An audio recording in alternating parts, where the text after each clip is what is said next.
Et quand ils appelaient sur le numéro, ils sont tombés sur Pizza Hut.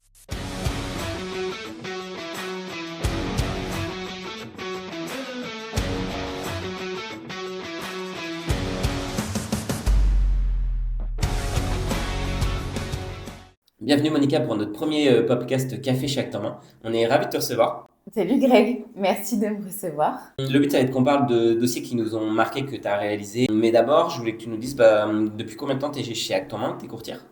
Ça va faire 3 ans que je suis courtière chez Acte en Main.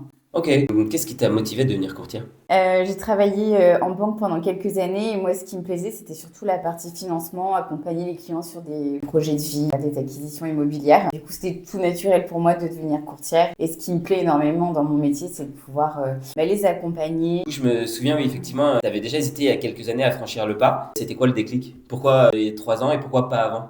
Disons que fallait que je me sente prête à partir de mon confort. Indépendance? Exactement, l'indépendance fait peur mais c'est un côté quand même très excitant. Fallait que je me sente prête pour sauter le pas. Bravo. Du coup, c'était un dossier l'été dernier que tu vas nous parler. Ouais. Tu peux nous remettre le contexte de ce dossier? Ouais, alors c'est un apporteur d'affaires qui m'a appelé en m'expliquant qu'il avait des clients qui avaient signé un compromis 2 mois avant. Du coup, ces clients étaient accompagnés par un courtier qu'ils avaient trouvé sur Internet, parisien, avec qui ils ont échangé pendant quasiment un mois et demi. Et puis, ils se sont rendus compte au bout de 2 mois que finalement, ce courtier n'existait pas. Et entre-temps, ils avaient versé 10 000 euros sur un compte ouvert dans une banque à leur nom, pour le coup. Ces sommes devaient servir d'apport. Et finalement, ils n'ont jamais revu la couleur de ces 10 000 euros et ils n'ont jamais eu d'offre de prêt. Ok, du coup, c'était une arnaque. Exactement. Ouais, avant de voir comment tu as pu essayer de trouver une solution pour les clients, qu'est-ce qui s'est passé, les red flags, c'était dans quel banque que le compte avait été ouvert, est-ce que tu en sais plus ou Oui. t'as pas trop d'infos sur Bon, ça? pour le coup, ils ont regardé sur Google le courtier. Alors non, ils avaient vu une émission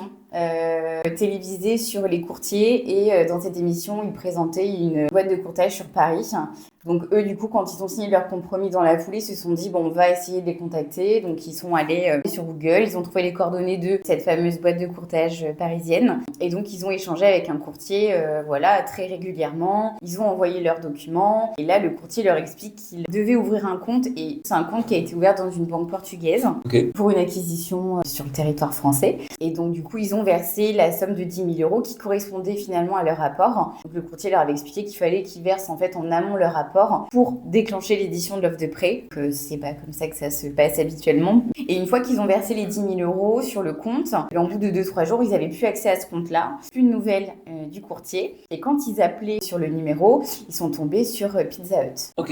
En l'occurrence, il y avait l'usurpation de lignes téléphoniques. Et en gros, en cliquant Ouais. sur la fiche, en tout cas, ils sont arrivés ou des liens sponsorisés qui reprenaient le nom et... Exactement, ouais. Ok. Ils se sont fait pirater leur site internet en fait. Et donc ces clients, ils ont perdu 10 000 euros. Du temps, de l'énergie.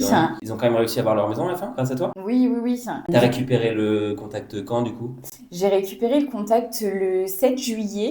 En plein été? En plein été, veille de départ en vacances pour moi, pour le coup. Et finalement, on a réussi à leur avoir une offre de prêt en 12 jours. Chapeau. Ils ont pu signer la vente par l'achat de leur maison. 19 Ouais, juillet, c'est ça. c'était abouti. Ok, bravo du coup. Merci. En conclusion, ils ont perdu 10 000 euros, mais ils ont Oui. réussi à obtenir la maison. Exactement. Par rapport à ce dossier, si toi, tu aurais des conseils aux gens qui nous écoutent pour pas qu'ils se retrouvent dans la même situation, ça serait quoi? Bien se renseigner sur le courtier à qui on fait appel, donc vérifier les avis Google, le mieux reste quand même la recommandation. Mais quand on ne connaît pas, c'est vrai qu'aujourd'hui les avis Google c'est quand même assez parlant. Ce qu'il faut savoir c'est que jamais un courtier ne vous demandera de verser que ce soit un apport ou un acompte sur ses honoraires avant la signature définitive chez le notaire, donc être vigilant à ce niveau-là. Ouais, c'est vrai que c'est plutôt la chose à savoir. Un client ne verse jamais d'argent avant l'obtention du prêt. Ouais. Merci pour tes conseils. Avec plaisir. Dernière question, c'est quoi pour toi un bon courtier? Un bon courtier, c'est quelqu'un qui est à l'écoute de son client, qui va savoir comprendre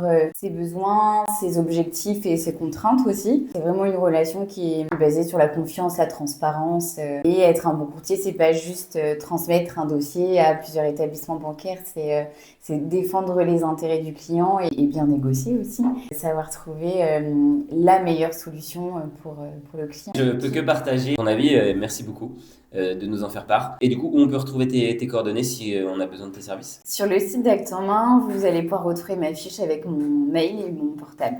Ok. Bah, en tout cas, merci d'avoir pris du temps pour ce premier Merci à podcast vous. avec ta main. Et puis, bah, merci d'avoir été la cobaye. On aura bien rigolé. Exactement. Merci.